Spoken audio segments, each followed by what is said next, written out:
గోవింద గోపాల హరి నారాయణ గజేంద్ర మోక్షద నారాయణ. శ్రీ హరిభక్తులారా, 40 రోజుల నుంచి చెప్పిన కథ చెప్పిన చోట చెప్పకుండా చెప్పుకొస్తున్నాను.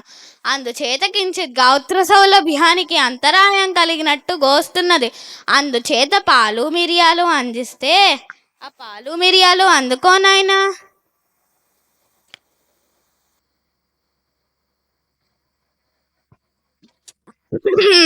శ్రీ హరిభక్తుల్లారా, ఈ రోజు మనం వినబోయే హరికథ గజేంద్ర మోక్షం. ఒకప్పుడు గజేంద్రుడనే ఏనుగురాజు ఉండేవాడు. అతడికి అపారమైన బలం, గర్వం, మహిమ. అతడు పద్మ పుష్కరిణి నదిలో ఉండేవాడు. ఏ నదిలో ఉండేవాడు? పద్మ పుష్కరిణి నదిలో ఉండేవాడు. ఒకరోజు తన కుటుంబంతో సరస్సులో స్నానం చేయడానికి వెళ్ళాడు. తన తొండంతో నీటిని జిమ్ముతూ ఆనందంగా ఆడుకుంటున్నాడు. అప్పుడే నీళ్ళల్లో ఉన్న మొసలి వచ్చి గజేంద్రుడి కాలిని గట్టిగా పట్టేసుకుంది. గజేంద్రుడు బలవంతుడు, మొసలి కూడా వదల్లేదు. 2000 సంవత్సరాలు గడిచిపోయాయి. ఇంకా గజేంద్రుడి శక్తి నశించిపోయింది.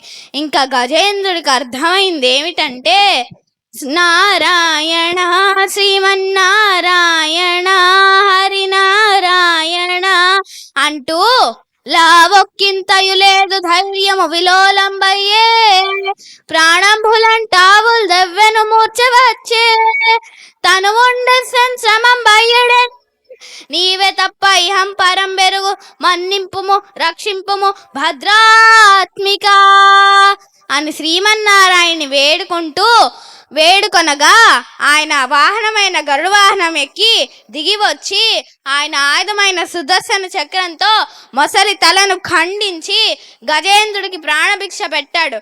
అప్పుడు గజేంద్రుడు నారాయణ శ్రీమన్నారాయణ హరినారాయణ అని ప్రార్థించాడు.